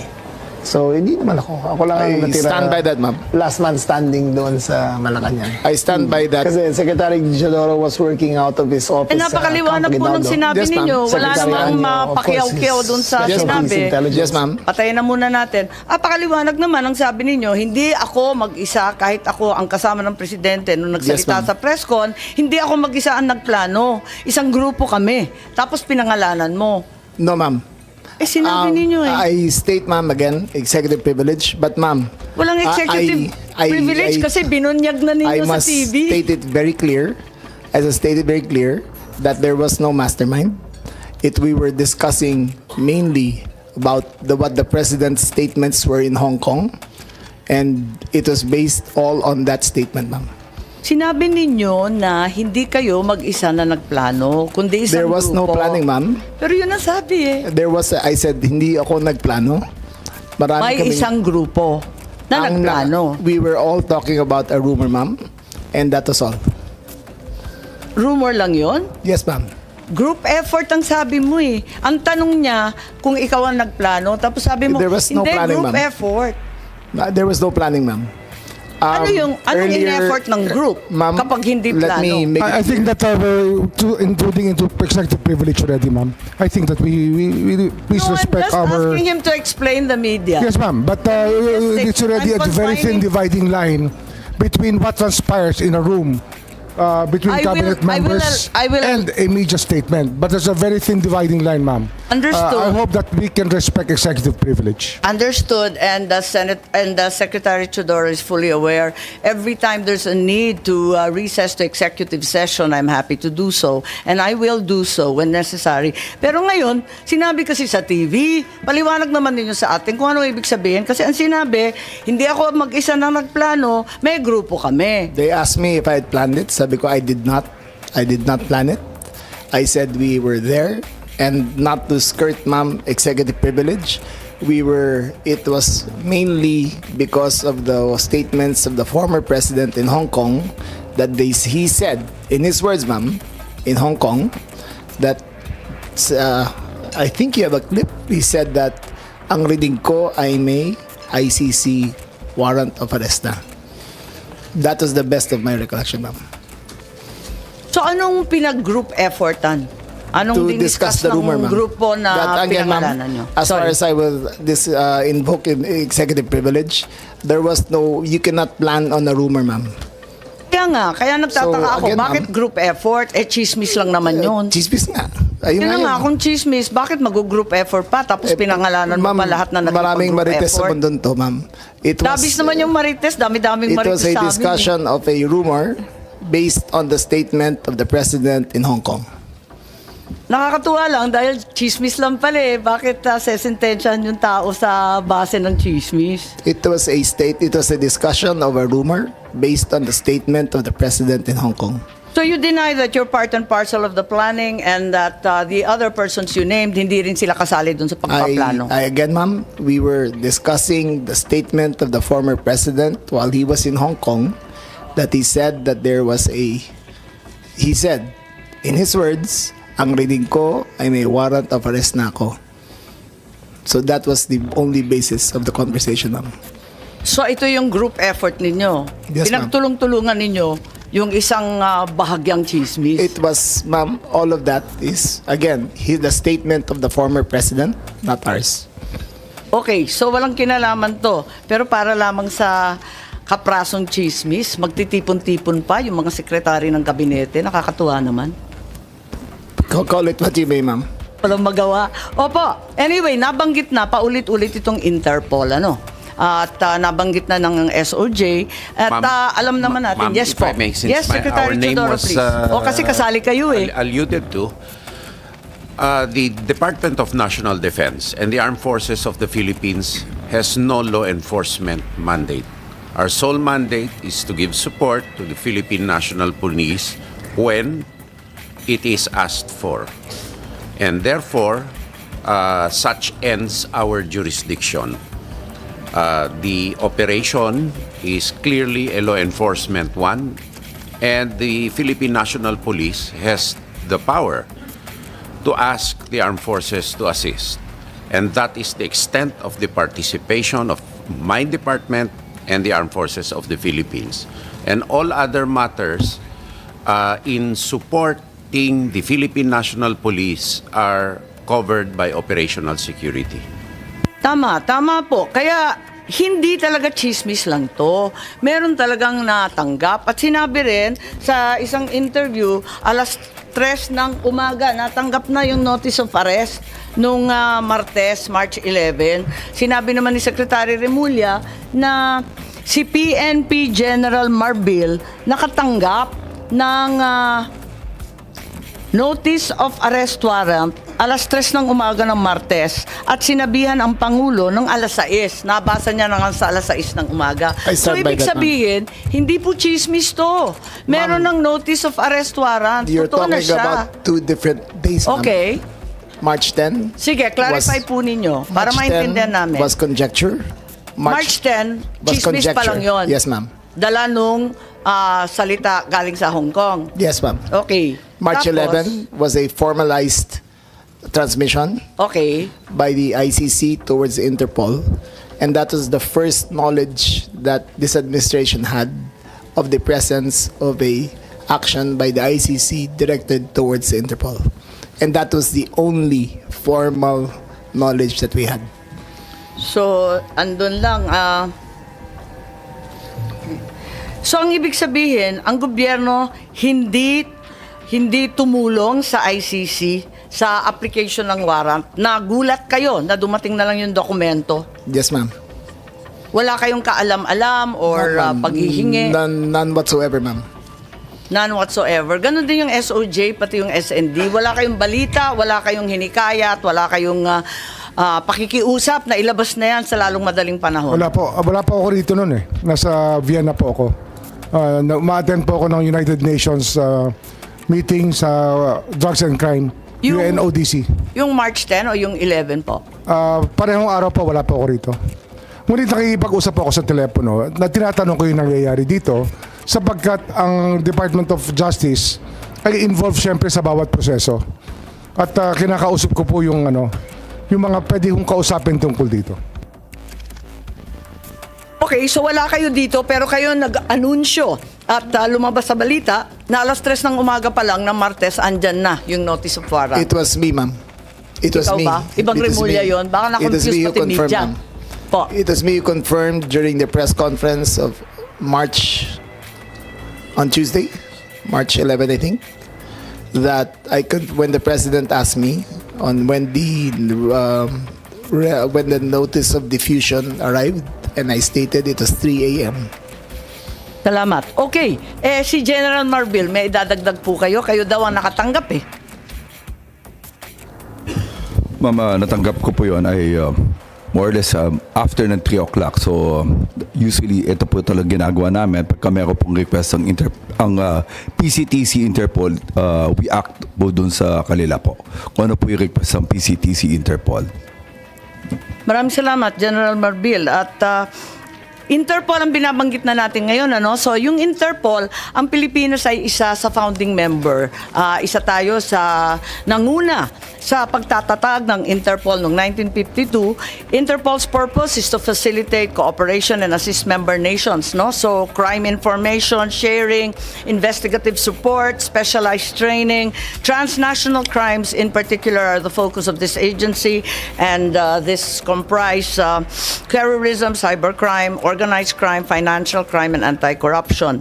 And to ensure that it is not used for persecution, in its constitution, the Interpol has Article 3, providing that it's strictly forbidden for the organization to undertake any intervention or activities of a political, military, religious or racial character. So maliwanag yan sa Interpol, hindi sila manghihimasok sa politika at sa domestic affairs ng isang bansa.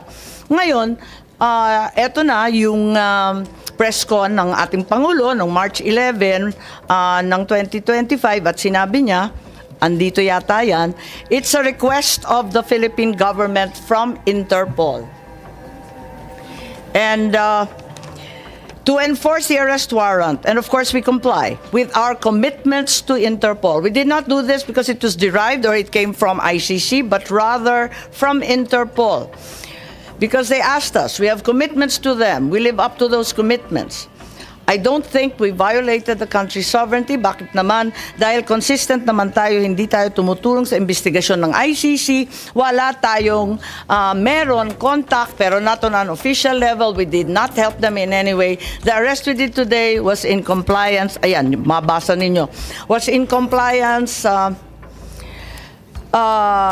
with the commitment to Interpol at hindi yung ICC. Hindi natin kinakausap ang ICC, marami silang hinihingi sa atin ng mga dokumento, wala kaming binibigay. Yun lamang, hindi natin mahindian ang Interpol. So kung may duda sa ating pakikibahagi sa ICC, ang sinasabi ng Pangulo, ang ating commitment, obligasyon sa Interpol ay maliwanag at walang duda. So, ang sinasabi natin, kailan ba natanggap ng gobyerno na yung ICC naglabas na ng warrant of arrest laban kay Presidente PRRD? At alas 3 nga ng umaga. Yun ang pagkakaalam kong yun. So, hindi... March 11. No inkling before. May marites lang. Marites lang po. Marami hong... ilang taon na po yung sinasabi na may lalabas na warrant of arrest. Ngunit ngayon lang ho talaga lumabas. March 11, alas 3 ng umaga. So hanggang sa March 11 ng alas 3, na tulad ng sinabi ni General Marbil, natanggap ninyo nung umaga, ay wala kayo ka-idea. The only information we got was the words of the former president in Hong Kong. Sa Hong Kong? Sa Hong Kong, ma'am. Na andyan na? Yes, ma'am. Siya pang nauna, hindi kayo? Yes, ma'am. Nakatuwa, no? Anyway, hindi ba March 8 pa lamang, marami na ring chismis na magkakaroon ng arrest warrant. In fact, the following day, mismo yung palasyo, Malacanang, sinabi na may mga haka-haka na ganun nga lalabas na, and the government is prepared for any eventuality. Bakit nasabi yun kung wala pang hawak na notice or kopya? March 8 pa lang to, nagsalita na yung Malacanang. Ibig sabihin, andun na. Ma'am, the government is prepared for any eventuality at all times. That is the nature of our job. We will always be prepared. We will always be on hand to enforce any of these laws, ma'am. So it does not mean na yung executive o yung palasyo may nalalaman tungkol sa warrant of arrest? No one knew, ma'am. Walang may alam. I repeat, ma'am, categorically, no one knew until 3 o'clock of March 11. 3 a.m. Yes, ma'am. Sa umaga. Nung March 9, ang ating USEC sa PCO sabi, if Interpol hihingi ng assistance galing sa gobyerno, tutulungan. So why was Interpol already being mentioned and being bandied about as early as March 8, March 9, kahit wala pang notice, wala pang red notice, wala miski ano. Ma'am, maybe in context, sabi ko nga, marami ho naging pagkakataon na tumulong po Interpol sa atin, kaya hindi natin nalilimutan. Isang example po dyan ay yung paghuli po kay Alice Go sa Indonesia, at marami pa ho yung mga ibang pagkakataon na tumulong po Interpol sa atin. Ayan guys, good morning. Thank you so much for watching. Wait guys, Alam na ng palasyo that Interpol will be involved if at that time there was no confirmation or receipt of any warrant. Bakit nagsasalita na ang palasyo, nagsasalita na yung PCO, sinasabi na huwag kayo mag-alala, handa tayo sa anumang mangyari, bakit nagre-reassure na? Alright guys, before we continue watching the Senate hearing, I would like to just say thank you for watching my video or visiting my channel guys. Thank you so much, and I hope you subscribe as well. Malaking bagay po sa akin yan bilang small YouTuber po. So ito na nga, we are watching the PRRD illegal arrest hearing headed by Senator Amy Marcos and Senator Cayetano. So let's continue watching guys, and let's see kung ano pa yung mga iba pang developments sa mga pangyayaring ito guys. Ang ano ho kasi yan? Parang pinapanatag. Ang mekanismo po kasi ng International Tribunal, katulad po ng ICC, ay lumapit po sa Interpol upang ipamahagi o upang iserve ang warrant kasi wala po sila sariling kapulisan ang ICC. So, kaya umaasa rin po sila sa Interpol. Tama. So, ang executive, alam na ninyo na ang Interpol ang gagamitin. Hindi sa wala tayo. Ano ho yun logical lang po yun. It's logic that Interpol will be the one used as they were the ones used in the past already. Alam naman natin na gagamitin ng Interpol, pero hindi naman laging Interpol ang ginagamit ng ICC. Hindi ko po alam yung iba. Paano natin ang alam ko lang ho, Interpol talaga. Ang alam natin, iba-iba, di ba, sa history ng ICC. Kaya nagtataka ako, matang aga-aga, March 8, alam na natin Interpol ang magbibigay ng warrant. Marahil kasi ang Interpol may opisina rin po sila sa sa Paris tsaka sa Hague. Kaya nag-uusap-usap po lahat 'yan. Yung Eurojust, Europol, ICC, ICJ, isang lugar lang po 'yan sa The Hague. Po, alam natin, pero iba-ibang pamamaraan ang ginagamit ng ICC para hulihin, dakipin at mag-serve ng warrant. So, ang sinasabi natin, siguro sina General Marbil, pagkat sila naman ang nakatanggap nito, walang contact or coordination sa ICC or Interpol bago March 11. Bago March 11, yung alas 3 ng umaga, na sinasabi po ninyo, talagang wala kayong ka-idea, walang notice, walang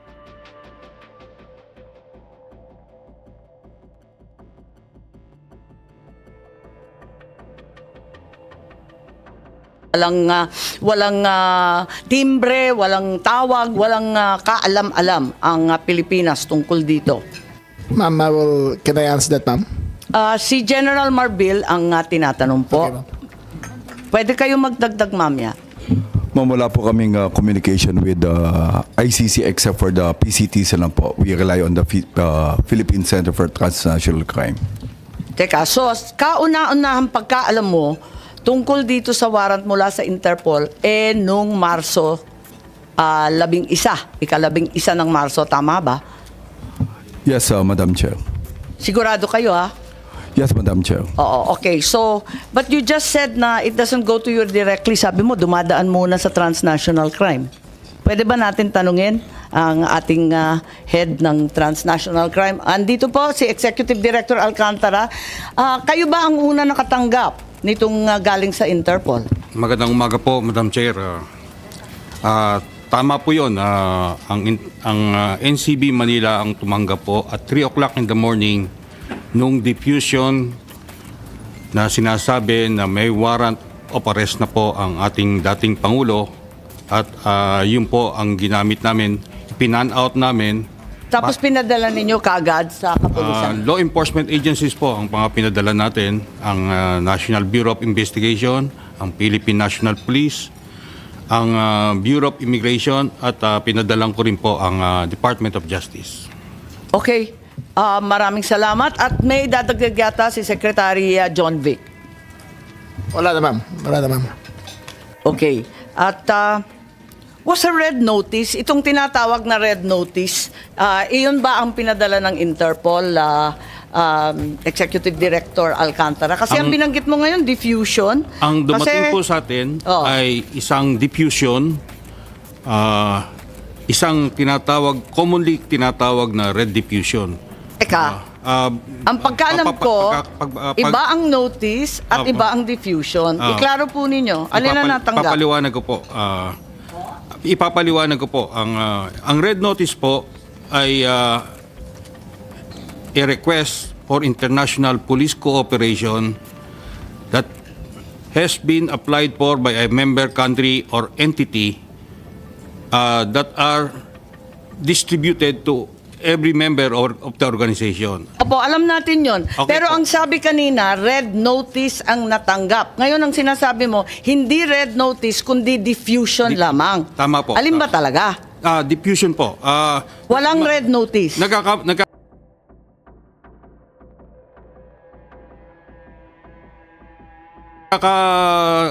Nagkakaroon po ang general public or everybody ng pero alam natin na hindi magkapareho yun. It's equivalent po to a red notice. Hindi po. Mas alam ninyo ito sa akin. Ang diffusion po hindi red notice. Tingnan lang natin ang website. Ang diffusion po is a request for international police cooperation that is coming from an entity or another member country that is directed to another member country or several countries. Yung po ang pagkakaiba. Sa member to member, it's an unverified report requesting for information, humihingi lang, makikipakilang sa kapwa member na kung maaari, tulungan ninyo kami. Pero hindi siya verified, hindi siya dumadaan sa kanilang commissioner, hindi siya pinopost sa website katulad ng red notice. Tama po ba? It went through the police of the organization's police database. Pumasok din po yon sa database. Pumasok sa database pero unverified. Maliwanag siya, di ba? Papaliwanag po na... So, hindi po red notice ang natanggap, tama? Diffusion po. Red diffusion. And more technical po, it's a wanted person diffusion. Tama. More technical. So, walang red notice. Kapag walang pag-diffusion lang, ang pagkaintindi natin, humingi lang ng impormasyon, di ba? Hindi po. Meron po tinatawag na red diffusion, blue diffusion. Oo, maraming kulay yun eh. Yung sinasabi po niyo na humihingi lang ng impormasyon is blue diffusion. Okay. May kulay ba ito? Yung pinadala sa atin, anong kulay ng diffusion? Ito po ay wanted person diffusion. So, walang red notice? Hindi po siya red notice. Nakatanggap pa tayo ng red notice at any point? Itong pong wanted person diffusion na to, pagpasok po sa Interpol sa Leon, pa-process po ng notices and diffusion. Opo, alam po natin yon. Alam natin yung procedure. Ang kasunod madalas po nun, na natin ginawa yan eh. Kasunod po nun, bakit maswerte ang kalendaryo?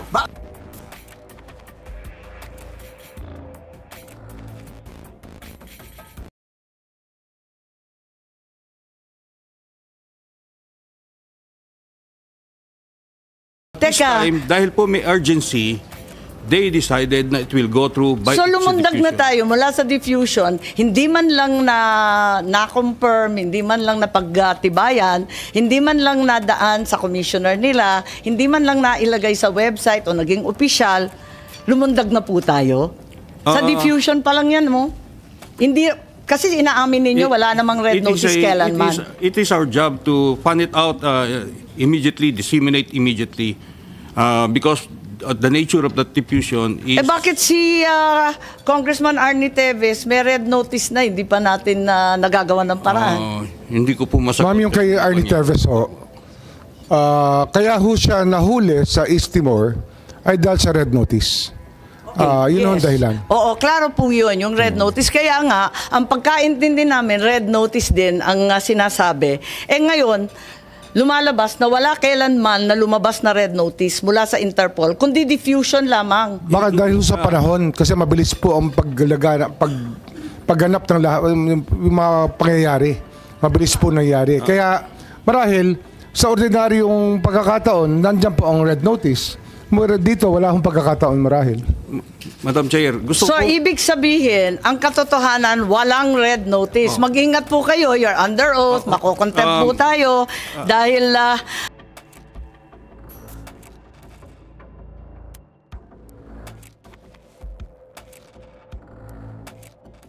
pagbibigyan natin, kasi sabi, red notice, yung pala, hindi red notice, nasa diffusion na po. There was no red notice and what was issued was merely a diffusion. Pakita po natin, may pagkakaiba yan, matindi. So, itong diffusion, hindi yan pinagtitibay ng Interpol Secretariat. Hindi dumaan sa Commissioner. Tama po ba? Meron pong disclaimer to say that it did not go to a review of the notices and task force diffusion. So, nag-mobilize ang pamahalaan ng libo-libo, 7,000 ang pinagmalaki na kapulisan para sa isang request for information ng Interpol na unverified. Pinahihingi lang. Walang sinasabing nagmamadali. Pero lahat ng government resources pinaandar na dahil sa simpleng request sa kapwa-membro. Tama po? Ang iko-correct ko po ay may halo kasi talagang pamumulitika yung pagka-aresto kay Siyempre dahil kalaban ng gobyerno, pero sana man lang nirespeto bilang former president ng Philippines, guys, di ba? So, ayun na nga, guys. Thank you for watching. Thank you so much for watching, guys, and welcome to my live stream. We are currently watching the Senate hearing regarding sa illegal arrest of former President Rodrigo Duterte. And yeah, we are hearing it from the Senate office, guys, headed by Senator Amy Marcos and Senator Cayetano. Hindi information ang hinihingi po. It is a wanted person notice, diffusion notice. Diffusion. Yun nga ang tanong kanina. Ano bang difference nung kay Teves, kay Congressman Teves, at saka kay former President Duterte? Same lang naman yun, pero yung kay mas malala yung kay Teves dahil red notice talaga yun, di ba? Diffusion notice. Itong kay PRRD, ito yung pinagdidebatihan nila dahil diffusion notice. Wanted naman, person guys. po ang nandoon. Okay, pakita natin. Medyo maliit ang letra, pero basahin natin. Pwede bang palakihin para mabasa na maigi pa? Ayan na, disclaimer. Okay, so maliwanag, tama po na dumating ng 3:04 ba to? Correct po, tama. Ng umaga, Arian. Ayan na palagay, guys. Importance very high. Duterte, Rodrigo Roa, wanted NCB message reference. Please arrest. Talagang may warrant of arrest talaga, guys. Please arrest the subject of this diffusion. This diffusion is transmitted after prior consultation with the government. Meaning nag-consult na. This diffusion is transmitted after the prior consultations with the government of the Philippines, who have agreed to comply with this request for arrest. Ngayon, sino nag-agree or sino nag-approve? This diffusion relates to the international warrant of arrest, which has also been formally transmitted to the government of the Philippines. Wanted, arrest. Okay. Tapos,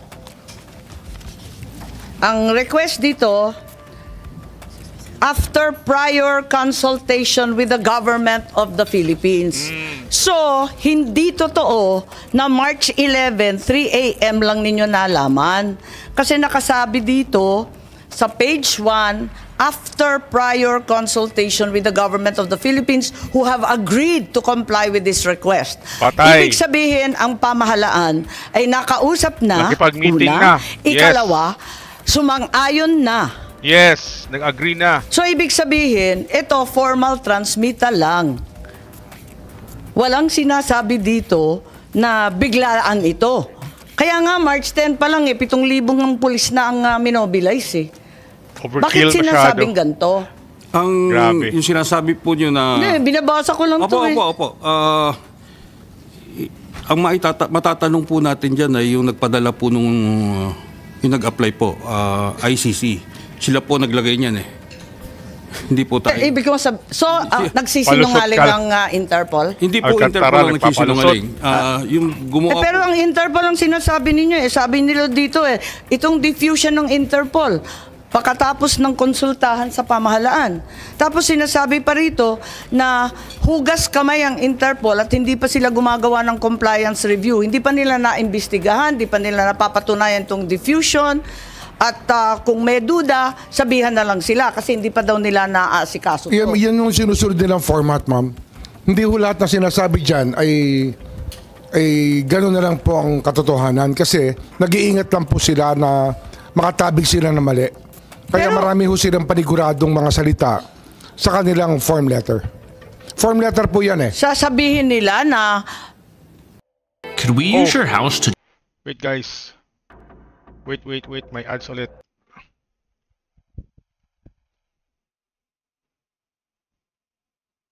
Alright.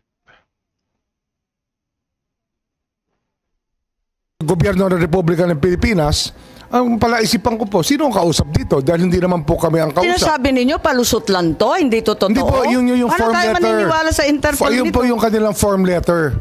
Kaya, hindi ko alam talaga kung sino. Ayan guys, ang gulo. Turo na sila kung sino. Walang umaamin guys. So anyway, hanggang dito na lang muna guys, and I hope to see you again on my next video, on my next stream guys. So pagpatuloy na lang natin to maya-maya. Gawin ko na lang part 2 itong hearing na to guys kasi ang haba nito. Nasa 5 hours kasi ito guys. So balikan ko na lang to mamaya. And I hope to see you again on my next video guys. So bye-bye for now guys. Peace. Thank you so much guys.